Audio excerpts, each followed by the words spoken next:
মেয়েরা বা এই ধরনের কোনো কার্যকলাপের সাথে যুক্ত মেয়েরা থাকে, যে যে বাড়িতে তাদের ভাড়া রাখা হয়েছে প্রত্যেকটা পাড়ার থেকে অবজেকশন আছে, তাদেরকে তুলতে হবে।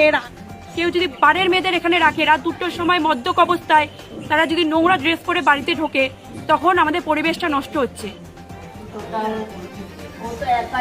বললাম না, কেউই থাকে না, কেউ থাকুক না থাকুক কাউকে রাখা যাবে না।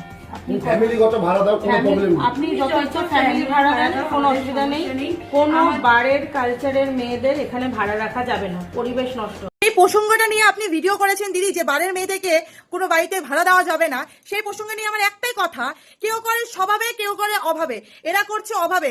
আগে আপনি যারা ওখানে যায়, যে পুরুষ মানুষগুলো, তাদেরকে বলুন আগে মদ বন্ধ করান, আগে এই পাপগুলা বন্ধ করান, তারপরে না হয় এদেরকে গিয়ে বলবেন এরা তো পেটের দায় করছে, এতে পেটের দায় করছে। কর্মসংস্থানটা ভালো করে বানাতে বলুন, কর্মসংস্থানটা ভালো করে বানু হোক। তারা যারা ওরা যদি কাজ করে খেতে পারে তাহলে তো নিশ্চয়ই এরা কিছু করবে না।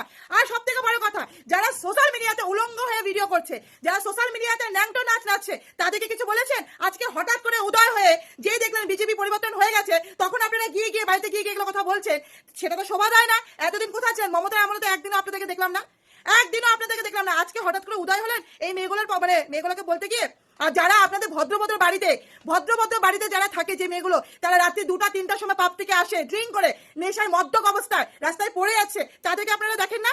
এরা মদ্যপ অবস্থায় আসে না, আসেন আপনাদের বাড়ি ভালো ভালো মেয়েরা আসে, এরা আসে না। এরা পেটের দায় করে, পেটের দায় পাবে গিয়ে ডান্স করে, গান করে। বুঝতে পেরেছেন? আগে কর্মসংস্থানটা তৈরি হোক, এটা চাকরি বাক নিশ্চয়ই এরা করবে না।